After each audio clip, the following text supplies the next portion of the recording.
First आपण काय करणार आहे काय कुठली म्हणून फायर झाली. फायर म्हणून काय होतं, ही अलार्म सिस्टम जरी ओनली फॉर फायरसाठी नाही, तर कुणाला घरात मेडिकल इमर्जन्सी आहे. मेडिकल इमर्जन्सी म्हणजे कुणाला अशी परिस्थिती असते की जी मेडिकल इमर्जन्सी आहे त्याला हँडल करता येत नाही, घरातच व्यक्तीला काय हँडल करता येत नाही. तो व्यक्ती प्रत्येक नेबरहूडला डोर वाजवणार आहे का त्यावेळी, कारण त्याला ती सिच्युएशन हँडल करायची. त्यावेळी तो काय करणार की हा एमसीबी प्रत्येक फ्लोअरला दिलेला आहे. त्या एमसीबी मध्ये रेड कलरचा प्रेस हेअर म्हणून दिलेला आहे. प्रेस हेअर केल्यानंतर जसा अलाराम आता वाजवला आपण, सेम अलाराम ज्या फ्लोअरला, समजा बायचान्स 5th फ्लोअरला आपण अलाराम वाजवला, त्या 5th फ्लोअरला तो ऍक्टिव्हेट होणार आहे. सेम सायरन खाली वाजणार आहे. 5th फ्लोअरचे नेबरहूड तुमच्या हेल्पसाठी येतील. जर फायरचे असेल तर फायरसाठी येतील, या मेडिकल असेल तर मेडिकलसाठी, जी इमर्जन्सी असेल त्या इमर्जन्सीला तुम्हाला हेल्पसाठी येतील. प्लस त्या खाली का वाजणार आहे, ग्राउंडच्या पण फ्लोअरला ऍक्टिव्हेट होणार आहे तो एमसीबी. ग्राउंडच्या फ्लोअरला का सांगितलंय की इथं पार्किंग एरिया आहे, तुमचा सिक्युरिटी गार्ड आहे, तो तुमच्या हेल्पसाठी येणार आहे. पण तो आल्यानंतर तो काय करणार की पहिले जो फ्लोअरचा आपण, जसं आता मी ग्राउंडचा तवा वाजवला तर रेड कलरचं इंडिकेशन ऍक्टिव्हेट झालं, बरोबर. सेम तुम्हाला इथं रेड कलरचं इंडिकेशन 5th फ्लोअरला ऍक्टिव्हेट झाला. तो कसा चेक करणार की तुम्ही चेक करणार की 5th फ्लोअरला कुठला तरी फायर इमर्जन्सी आहे. त्यावेळी त्यांनी रिसेट नाही करणार. बाय चान्स जर रिसेट केलं त्यांनी, तर रिसेट केल्यानंतर काय होणार की अलार्म रिसेट होणार आणि सिस्टम तुमची हेल्दी होणार. पण ज्यावेळी जो रिसेट जर चुकून रिसेट झाला तर काय होणार की 5th फ्लोअरचा अलार्म त्याला दिसणार, आणि जो व्यक्ती ज्यांनी प्रेस केला असेल तो कंटिन्यू परत प्रेस करायला येणार आहे का ते सिच्युएशन हँडल करेल. त्यावेळी तो सिच्युएशन हँडल करा, तेवढं त्याचं लक्ष नाही. तो पहिला त्याचा अलर्ट काय होणार की मी अलार्म वाजवलाय, त्याच्यानंतर तो जर लक्ष कुठं असणार आहे की त्या सिच्युएशन हँडल करायचं. परत अलार्म कोणी रिसेट केला, काय करत हेल्पसाठी येतोय का नाही येतोय ते बघणार नाही, तो स्वतः प्रयत्न करणार आहे त्याच्यामध्ये. म्हणून कधी पण रिसेट करायचं, रिसेट. आणि सेकंड आहे की सायलेंट आहे. सायलेंट पण लगेच नाही करायचं. सायलेंट केल्यानंतर काय झालं आपलं की अलार्म सायलेंट झाला पण इंडिकेशन दिसत होतं आपल्याला, जे आपण फ्लोअरचं इंडिकेशन असणार आहे तो दिसणार आहे, पण अलार्म सायलेंट म्हणून.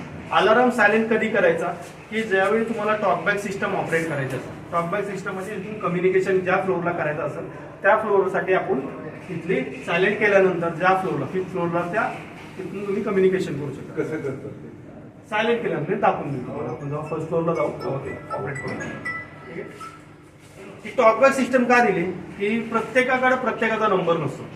आज नवीन मेंबर्स ऍड होतात, नवीन जातात येतात, या सिक्युरिटी गार्ड पण चेंज होतो. तर प्रत्येक सिक्युरिटी गार्डचा तुमच्याकडे नंबर नसतो, या सिक्युरिटी गार्डकडे तुमचा नंबर नसतो.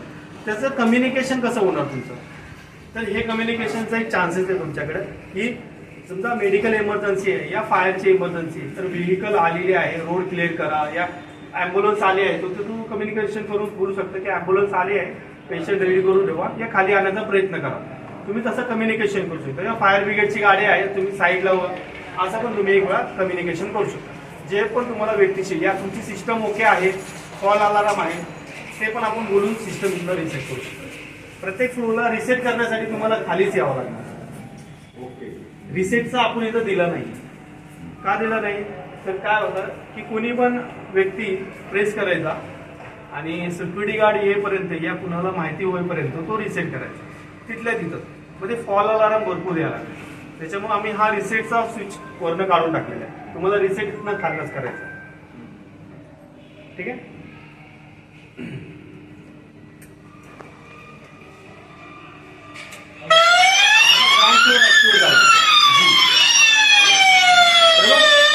त्याच्यानंतर तुम्हाला काय करायचं की कंटिन्यू वाजू द्या सायरन.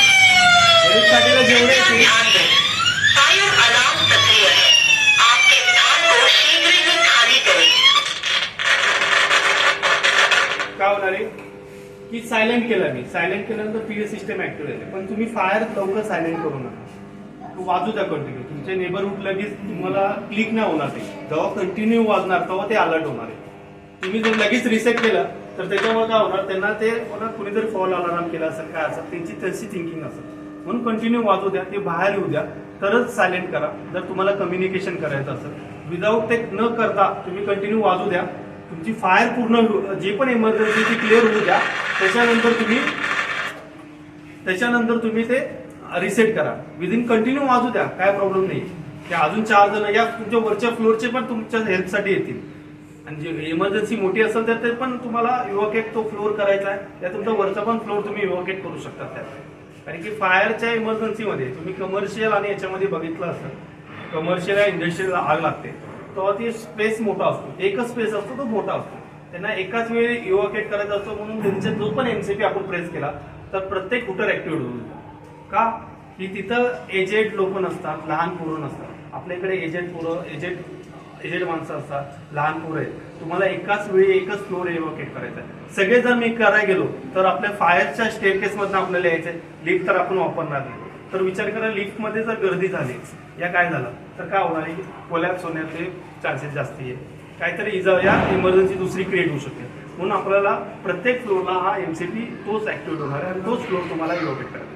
कारण की एका फ्लोअरची आग बाजूच्या फ्लॅटला लागू शकते पण वरच्या फ्लोअरला जाऊ शकते. आणि ते पण चान्सेस कमी असतात की बाजूच्या फ्लोअरला, बाजूच्या फ्लॅटला लागणार आहे, कारण की वॉल आहे. आणि इंडस्ट्रियल आणि कमर्शियलमध्ये ओपन स्पेस असतो, मोठा स्पेस असतो, म्हणून त्याचं आग लागण्याचे आणि त्याचे विंडो जे असतात ते मोठे असतात. ते आग वरनं दुसरीकडे जाऊ शकते या शिफ्ट होऊ शकते. त्याच्यामुळं तिथं इमर्जन्सी वेगळी असते, आपल्या रेसिडेन्सीमध्ये इमर्जन्सी वेगळी असते. ठीक आहे, याच्यामध्ये काय डाऊट आहे सर तुम्हाला? ओके, ठीक आहे. एमसीपी आपल्याकडे एका फ्लोअरला एकच ऍक्टिव्हेट होणार आहे आणि सेम इथं ऍक्टिव्हेट होणार आहे. हे 4 फ्लोअरचं ऍक्टिव्हेट आपण केलेलं आहे. हा, सेकंड किंवा थर्ड फ्लोअर, सेकंड फ्लोअर. हा. थर्ड फ्लोअरच्या माणसाला कसं कळणार की तो सेकंड फ्लोअरला ऍक्टिव्हेट? कुठला? त्याला खालीच यावं लागणार आहे. हा, त्याला खालीच यावं यावं लागणार आहे. कारण की जो आवाज खाली काय यावं लागणार आहे की त्याला येऊन इथं चेक करावं लागणार आहे की कुठल्या फ्लोअरला आहे. हा, बेसला येणं गरजेचं आहे. आपलं कसं आहे की मोठी फायर आहे तर तुम्हाला सेफ असेंब्ली पॉईंटला यायचं आहे. एक तर तुमचा रिफ्यूज सेफ असेंब्ली पॉईंट, एक तर तुमचा गेट समोर आहे, सेकंड एक टेरिस असणार आहे आणि एक रिफ्यूज एरिया तुम्हाला जो फ्लोरला इंडिकेशन केलं आहे तो फ्लोर. ज्यांना जो जवळ पडणार आहे ते. ऍक्च्युली ही फायर सिस्टम लावली, जर तुम्हाला येत असेल तर तुम्ही यूज करा, नाहीतर हे अलार्म सिस्टम ऍक्टिव्हेट करा. तुमच्या आजूबाजूच्या फ्लोअरला या आजूबाजूच्या फ्लॅट मेंबर्सला सेफ असेंब्ली पॉईंटला आणणे गरजेचं आहे. कारण की एखाद्याचा जीव वाचवणे हा फायरचा मेन इंडिकेटर जो पण आहे तो जीव वाचवण्यासाठी आपण हे प्रयत्न करतो. नुकसान होणार आहे ते तुम्ही भरून आणू शकता पैशाने, या 1 वर्षाने 2 वर्षाने ते आणू शकता, पण एखादा जीव गेला ते आणू शकत. म्हणून हे प्रायमरी जी सर्व्हिस दिली आपण, फायर एक्सटिंग्विशर आहे, तुम्हाला यूज करता आली आणि जर मोठी फायर असेल तर स्वतः स्केप व्हा, फायर ब्रिगेडला ते हँडल करू द्या.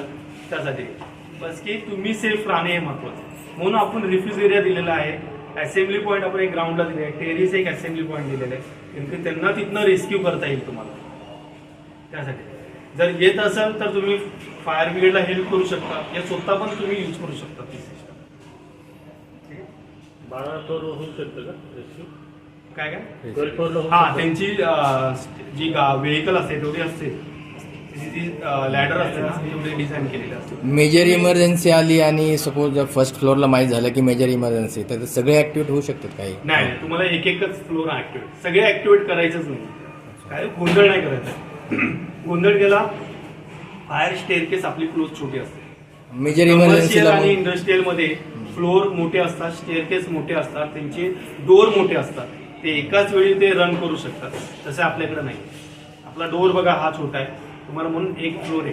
कारण की आपल्याकडे मॅक्झिमम चान्सेस असतात की एका फ्लोअरवरून दुसऱ्या फ्लोअरला आग लागते. तुम्ही बघितलं जर त्याच फ्लोअरला लागते, ती नुसती धूर निघत असतो, तो धूर दुसऱ्या फ्लोअरला जातो, तेवढंच आहे. पण तुमचे विंडो बंद असतात त्याच्यामुळे येणार नाही, तुमची फायर स्टेअरकेस क्लोज असतो त्याच्यामुळे येणार नाही. पण तुम्हाला फायर स्टेअरकेस क्लोज ठेवणे गरजेचे आहे. जर फर्स्ट फ्लोअरलाच आग लागली, धूर कसा असतो वरती जातो. जर बाय चान्स फर्स्ट फ्लोअरला आग लागली आणि जर तुमची त्या फर्स्ट फ्लोअरचा डोर ओपन आहे फायर एक्झिटचा, तर काय होणार, धूर आतमध्ये जाणार आहे. आणि जर थर्ड फ्लोअरला जर रेस्क्यू करायचं आहे, खाली यायचं असेल तर येणार आहे का? पॉसिबल नाही होणार. ठीक आहे, आपल्यासारखे येऊ शकतात, लहान पोरं एजेड माणसं येणार आहे का? त्यांची ऑक्सिजन लेवल आपल्यापेक्षा कमी कॅपॅसिटी असते रेस्क्यू सिस्टम. हां, सफोकेशन होऊ शकतो त्याच्यामुळे आपले हे क्लोज. काय तर एअर येण्यासाठी, हवा येण्यासाठी कोणी जरी स्टॉपर लावून ठेवतो की हवा चांगली येते, स्टॉपर लावून ठेवा, या उजेड चांगला येतो ते स्टॉपर तुमचे बघितले की तो पूर्ण क्लोज आहे. विंडो पण लावलेली आहे, ती पण क्लोज आहे तुमची नॉर्मल स्टेअरकेसपेक्षा. हे 2-3 गोष्टी आहेत ते तुम्हाला प्रायमरीवरती करावं लागतात की तुम्ही सेफ राहू शकता. ते बाकी सिस्टम तुम्ही यूज नाही केली तरी चालेल, पण सेफ पॉईंटवरती याला जी पण रूट दिलेला आहे तो रूट क्लिअर पाहिजे. कोणी मटेरियल त्याच्यावरती ठेवायला नाही पाहिजे. आता कोणी जर झाले जुने, जशी जुनी बिल्डिंगमध्ये तसे मटेरियल त्याचं वाढत जातं, प्लायवूड हे ते ठेवायला लागतं. आणि ज्यावेळी इमर्जन्सी होते त्यावेळी तुम्हाला रेस्क्यू टीम तर आहेच, येणारच आहे, पण तुम्हाला सेफ असेंब्ली पॉईंटला पण येणे गरजेचं आहे. अजून काय याच्यामध्ये डाऊट? बाकीचे कुठलेही त्याच्यात एक सायलेंट आहे, एक रिसेट. आपण रिसेट तर करणार आहे की नॉर्मल सिस्टम करण्यासाठी. सायलेंट हे आपल्याला टॉकबॅक सिस्टम ऍक्टिव्हेट करायचं असेल त्यासाठी. टेस्ट तर हा मेंटेनन्स साठी पार्ट आहे, तो त्याला जर चेक करायचा असेल तर तो चेक करू शकतो. ऑल कॉल हा आपण दिला नाही. All call for industrial, commercial आणि हॉस्पिटलसाठी आपण देतो. ठीक आहे. सेकंड हा स्टार्टर दिलाय आपण, बुस्टर पंप स्टार्टर. आता ठीक आहे, आता ग्रॅव्हिटीने आपल्याकडं वरची जी टाकी आहे 25,000 लिटरची, आता मी खालचा वॉल ओपन केला, फर्स्ट फ्लोअरचा म्हणा या ग्राउंड फ्लोअरचा म्हणा, पाणी तर येणार आहे. तुम्ही जसा वॉल चालू करणार तर 4 kg प्रेशर आता नॉर्मली आहे, कारण ग्रॅव्हिटी बाय फोर्स तो 4 kg आहे. पण टॉपचा जो पण असणार आहे फ्लॅट, किती फ्लोअरची? 12 फ्लोअरची. त्या 12च्या फ्लोअरला प्रेशर येणार आहे का ग्रॅव्हिटीचा? नाहीच ना. त्यासाठी हा बुस्टर पंप चालू करणे गरजेचं आहे. म्हणजे टॉपच्या, म्हणजे तुम्ही समजा की 5th फ्लोअर पर्यंत तुम्हाला पाणी येतं, नॉर्मली पाणी येतं, पण 5th 6 ला एवढं येणार नाही, 7 ला नाही ना. त्यासाठी तुम्हाला बुस्टर पंप चालू करणे गरजेचं आहे. ठीक आहे. तुम्ही आता म्हणा की फर्स्ट फ्लोअरला का नाही चालू करा, फर्स्ट फ्लोअरला पण करू शकता. तुम्हाला एक्सेस अमाऊंट मध्ये पाणी पाहिजे, होजरीला हे हायडल वॉल चालू करता तुम्ही. हायडल वॉल चालू करता तुम्हाला वाटतं की नाही मला जास्ती पाणी पाहिजे, त्यावेळी तुम्ही हा चालू करा. या ग्राउंडचा कुठला पण वॉल चालू करा आणि हा पंप चालू करा, तरी काय प्रॉब्लेम नाही. पण हा प्रायमरी कसं आहे की टॉपला तुम्हाला जर यूज करायचा असेल तर तुम्ही हायडल वॉल पण चालू करा, पण पाणी येणार पण तो स्पीड नाही भेटणार. मग त्यासाठी तुम्हाला बुस्टर पंप चालू करा. बुस्टर पंप चालू करताना 2 त्याच्यात स्विच दिलेले, एक ग्रीन आणि एक रेड दिले. ग्रीन हा स्टार्टसाठी दिलाय, रेड हा स्टॉपसाठी दिलाय. मी आता हा चालू केला आणि हा बंद केला. आता मी चालू केला म्हणून तुम्हाला कळतं, पण इथे एक इंडिकेशन आहे. तुम्ही जवळ बघितलं की येलो कलरची मार्किंग आहे राऊंडवर. जसं मी हा प्रेस करतो तो शिफ्ट होतो वरती, आणि जसं मी ऑफ करतो तो खाली येतो, म्हणजे तो डिस्प्लेला परत दिसणार आहे आपल्याला. हा आतमध्ये स्टार्टर, रिले सगळा दिलेला आहे. रिले पण दिलेला आहे की जास्ती पंप जाम झाला तर रिले काय करणार, पंप जाम झाला तर हाय व्होल्टेज घेणार, ट्रिप करणार. पण अशा वेळी ट्रिप झालेला तुम्हाला कळणार आहे का? मग तुम्हाला इथलं इंडिकेशन कळू शकतो की येलो शिफ्टिंग वरती असेल तर स्टार्ट आहे, खाली असेल तर स्टॉप. आता जर मी पंप चालू केला, समजा आता पंप चालू आहे का बंद आहे कोणी सांगू शकतो? बंद. मी आवाज ऐकला म्हणून बंद आहे. पण मी आता चालू करून गेलो असं, तुम्ही लांबनं तर आता तुम्ही इंडिकेशन बघितला. जस्ट आता मी तुम्ही लिफ्ट मधनं बाहेर आलाय आणि कुणी जर चालू करून गेलं, तुम्ही नुसतं नजर फिरवणार का? एवढं तिथपर्यंत बघणार नाही तुम्ही गेलोय, नाही बघणार नाही एवढं की जाता जाता जेवढं दिसणार आहे तेवढंच बघणार आहे. तर अशा वेळी तुम्हाला हे ऍक्च्युली क्लोज पाहिजे. ओके. हा आता कधी स्टार्ट नव्हतं आणि तुम्हाला कॉन्फिडन्स असणार, तिथं उभं राहिलं तर मी सांगू शकतो बंद. पण हे जर चालू असेल तर मी पण नाही सांगू शकतो चालू आहे का बंद. हे का की कोणतरी डिलिव्हरी बॉय आहे या कोणी अनव्यक्ती आहे की त्याचं इंटेन्शनच वेगळं आहे, त्याचं भांडणं दुसऱ्याचं आहे पण त्रास पूर्ण सोसायटीला द्यायचा आहे. तर मग तो काय करणार, चालू करून निघून जा. त्याला जर माहिती असेल तर चालू करून गेल्यानंतर काय होणार की लाईन तुमची चार्ज होत राहणार. एकतर पंप जळू शकतो, नाही तर तुमची लाईन फाटण्याचे चान्सेस आहे, या कुठे जर लिकेज येण्याचे चान्सेस. म्हणजे त्रास तुम्हाला आणि जर लिकेज जर आलं तर तुमची ओव्हरहेड टाकी एम्प्टी होणार पूर्ण. ह्या गोष्टीला वाचवण्यासाठी हे क्लोज असणार. याला इझी दिलंय तुम्हाला, ग्रीन स्टार्ट आहे, हा स्टॉप. पंप रूम मध्ये हे तुम्ही जे पंप रूम मधले मोठे पंप बघितले सेम वर्किंग याची पण तीच आहे. का हे ह्याला नुसतं पुश करायचं म्हणून याची कमी कॅपॅसिटी आहे, पण त्यांना पूल करायचा असतो त्याच्यामुळे त्याची कॅपॅसिटी मोठी दिली. मग ते पूल करण्यासाठी त्यांना व्होल्टेज पण दिलंय, अँपियर पण जास्त दिलेलं आहे आपण, पण याला नाही दिलं. पण हे जे वर्किंग सेम तेवढीच आहे तुम्हाला. नॉर्मली हे पण त्याच्यात तेवढाच प्रेशर देणार, पण जॉकी पंप जो दिलाय तो only for pressure maintain. Single phase पुढे नाही, याला पण 3 फेज आहे, त्याला पण 3 फेज आहे. हा पण याला 240 व्होल्ट आहे, हा पण त्याला 420 व्होल्ट आहे, पण तो पण 3 फेज आहे, पण तो जरा व्होल्टेज जास्त येते. ठीक आहे. याच्यामध्ये काय प्रॉब्लेम प्रोग्राममध्ये आता हे जे पाणी वरच्या टाकीचंच पाणी येणे वरच्या टाकीचं. आणि जर तुम्हाला जर मोठी जर आग लागली, वरची टाकी संपेपर्यंत तुम्ही पूर्ण यूज करत असाल तर तासाभरात तर फायर ब्रिगेड येणार आहे. ते डायरेक्ट कमांड यूज करणार. असं नाही की फायर ब्रिगेडला तुम्ही कॉल केला आणि ते 2 तासाने येणार, असं कधीच नव्हतं.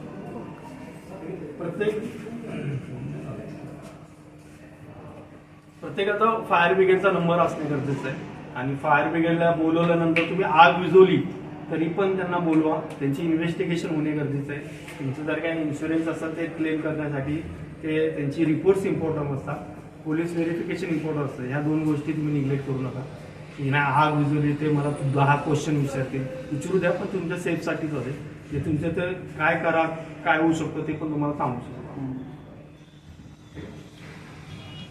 आता आपण काय करू, फायर एक्सटेन्शन घेऊ. आता तुम्ही काय केलं, आणि हे याचं हे सांगा ना इन्स्ट्रुमेंट काय काय ते एकदा सगळ्यांना. सांग फायर एक्सटिंग्विशर ते नाही नाही, ठीक आहे ना, तिच्या आतमधलं जे आहे किती वर्ष राहते ते ते सगळं सांगणार सर. मी आता बाहेरच घेऊन जाणार. आता आपण काय केलं, नाही पूर्ण गोष्टी सांगणार आहे. फॉल्स अलार्म असेल म्हणून तुम्ही घरात बसू ना, नाही फॉल्स अलार्म असू या नसू, तुम्ही चेक करा, त्या फ्लोअरला जाऊन बघा कोणी खरंच मदत जे आहे त्या फॉल्स आहे. एक वेळा करत पण सवय ती पाडू नका फॉल्स अलार्म, आणि ती थिंकिंग काढून टाका. जरी होत असेल परत तरी ते इग्नोर मारा त्या वेळेस. हा, जर तुम्हाला वाटतं की बाबा एका दिवसात जर 5-6 वेळा वाजत असेल तर मला इन्फॉर्म करा. आमचे कॉन्टॅक्ट नंबर आहेत बिल्डर्सकडे या वैभव सरांकडे, ते इन्फॉर्म करतील. आम्ही येऊन आमची सिस्टम चेक करू. जर प्रॉब्लेम असेल तर आम्ही ते रिपेअर करून देऊ, या त्याचे काय कॉस्टिंग असेल ते तुमच्या बिल्डरकडून घेऊ या तुमच्या सोसायटीकडून घेऊ. पण हे थिंकिंग सोडा की फॉल्स अलार्म आहे मी निघणार नाही बस. 5-6 वेळा इन्फॉर्म केल्याशिवाय नाही. आणि जोपर्यंत चेंज नाही होत, त्याचं वर्किंग नाही होत, तोपर्यंत ती फॉल्स नाही असं चालत. बस थोडासा स्टेप बाय स्टेप. हा स्टेप बाय. आता तुम्ही काय केलं की फायर इमर्जन्सी तुम्ही अलार्म ऍक्टिव्हेट केलाय. अलार्म ऍक्टिव्हेट झाल्यानंतर तुम्ही आता काय करणार, सेकंड स्टेप तुम्ही फायर एक्सटिंग्विशर यूज करणार. मग आता आपण फायर एक्सटिंग्विशर कडे जाऊ. एक फायर एक्सटिंग्विशर तुम्ही घेतो.